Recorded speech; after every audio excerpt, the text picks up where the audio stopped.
Esat sveicināti 26. augusta vakarā. Es esmu Evelīna un esmu priecīga sniegt ieskatu Bauskas novada aktuālākajos notikumos. Šodien sniegsim ieskatu Bauskas aktīvās atpūtas parka plānošanā, kā arī Bauskas Rātslaukumā novietotajā ceļojošajā izstādē. Turpinās darbs pie aktīvās atpūtas parka izveides Bauskā. Ar projekta detaļām jūs iepazīstinās reportieri Rihards un Ralfs. Es šobrīd atrodos pie sarūsējušas sētas starp Bauzes tirgu un Bauskas peldbaseinu. Aiz manis atrodas 2,4 hektāru liela pļava, kas ar neko īpaši neizceļas, tikai dažām dubļainām takām. Bet ja es jums pateiktu, kad ir tapuši grandiozi plāni šeit izveidot Bauskas aktīvās atpūtas parku. Bet kas tas tāds īsti ir, to mēs dosimies noskaidrot. Bauskas novada pašvaldība ir uzsākusi projektu Bauskas aktīvās atpūtas parka izveidi īstenošanu. Patiesībā īsti nemaz uz šo jautājumu atbildēt nevar, jo šajā teritorijā mēs vēlamies radīt pilsētniekiem, novadniekiem un arī pilsētas viesiem vietu, kur sev interesantu nodarbi varētu atrast ik viens. Bet jau pats vārds aktīvais parks pasaka to, ka tur būs iespējams veikt dažādas aktivitātes un dažādām vecuma grupām. Bet, protams, mēs esam arī padomājuši par senioriem un arī par māmiņām ar maziem bērniņiem un paredzēsim šajā parkā arī klusās atpūtas zonas. Runāju par plānošanu, cik ilgi tā jau norisinās? Pirmsākumi šīs idejas attīstībai jau ir skatāmi jau pagājušā gada vasarā. Tajā brīdī mēs redzējām iespēju, kad līdzi šāda tipa aktivitāti mēs varētu izstrādāt un pretendēt uz Eiropas finansējumu. Sākotnēji mums bija svarīgi saprast, vai vispār iedzīvotāji šādu parku vēlas un ko viņi tur vispār vēlētos redzēt, lai tas tiktu īstenots. Un patreiz esam nonākuši līdz 2 skiču variantiem, priekšlikumiem, ko projektētāji ir izstrādājuši. Gari plānošanas darbi. Iesim apskatīties objektu.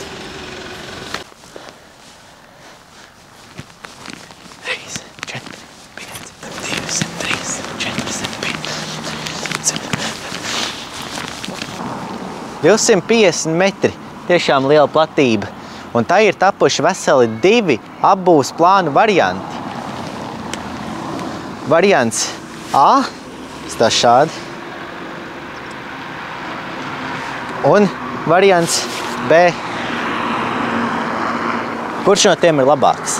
Par tādām priekšrocībām jāteic, ka nevar izsvērt, kurš ir labāks vai varbūt kurš netik, jo funkcionālā ziņā viņi abi ir vienādi.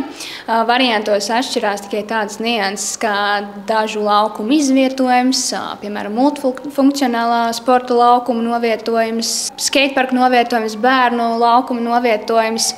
Un, ja mēs skatāmies, kurš ir labāk, tad noteikti labākais variants vēl tikai sekos. Jo, kā Jolanta jau aicināja iedzīvotājus aizpildīt šo aptaujas anketu par to, ko tad vēl iedzīvotāji grib redzēt šajā parkā, tad tas arī būs tas noteikti labākais variants, kas tad apkopos visas intereses un visas vajadzības. Bet vai tauta aktīvi iesaistās?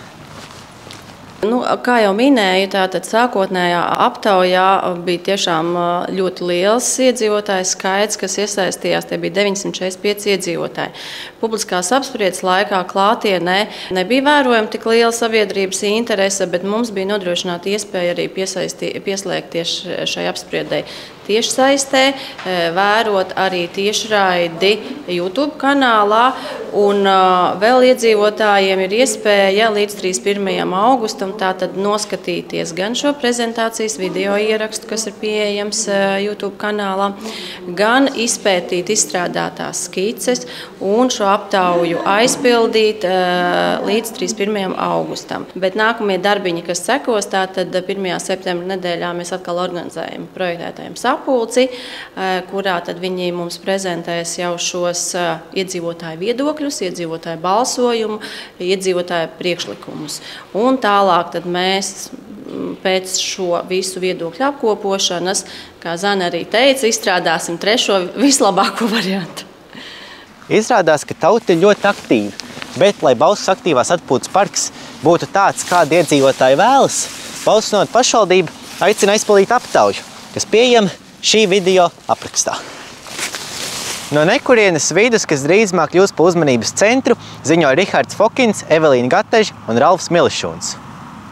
No 19. augusta Bauskas rātslaukumā ir apskatāma ceļojošā izstāde 1944 kara lauzums Latvijas pilsētainavā Bauska. Izstādi atspoguļoja reportieris Ralfs.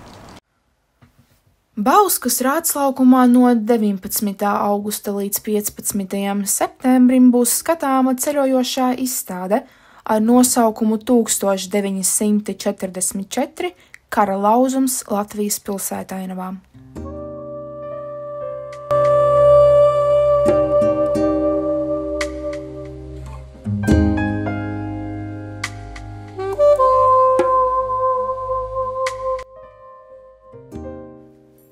Šogad aprit 80 gadu kopš Otrā pasaules kara notikumiem, kas nesa būtiskus zaudējumus.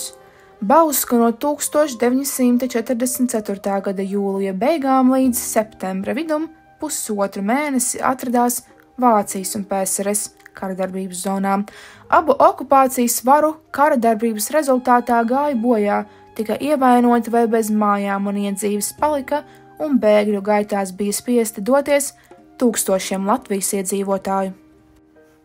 Izstādē redzamie fotoattēli arī parāda, ka komunistu režīms pārlieku necentās atjaunot sagrautos Latvijas pilsētu kultūrvēsturiskos objektus. Kaut arī vismaz daļa no cietušajām ēkām ar arhitektonisku un kultūras vērtību bija iespējams glābt, vairumā gadījumu tās nojauca un aizstāja ar funkcionālu, bet nereti vienveidīgu padomju apbūvi. Izstāde atgādina par kara postošo ietekmi uz visām sabiedrības dzīves jomām, akcentē nepieciešamību sargāt Latvijas kultūrvēsturisko mantojumu un apzināties visaptverošas valsts aizsardzības nozīmi. Izstādes autori ir vēsturnieki Valdis Kuzmits, Uldis Neiburgs un Jānis Tomaševskis. Laika periodā līdz nākamajai ziņu dienesta tiešraidei Bauskas novada iedzīvotāji nebūs spiesti garlaikoties. 28. augustā Īslīces kultūras namā notiks brīvlaika pasākums Aktīvists. 29. augustā Jaunsaules bibliotēkā būs iespējams apmeklēt gleznu izstādes Gleznot prieks atklāšanu. 30. augustā Bauskas Pilskalna parkā tiks organizēta sanākšana ar nosaukumu Mēs tevi gaidām. Savukārt pie Iecavas kultūras nama norisināsies vasaras noslēguma svētki. 31. augustā Codes tenisa kortos notiks Rundēls pagasta kausa tenisā.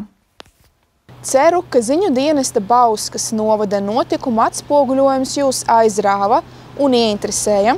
Lai nepalaistu garām sagaidāmās publikācijas par Bauskas novada aktualitātēm, jums ir iespēja sekot Viedoma sociālajiem tīkliem. Uz drīzu tikšanos nākamās nedēļas pirmdienas dienā.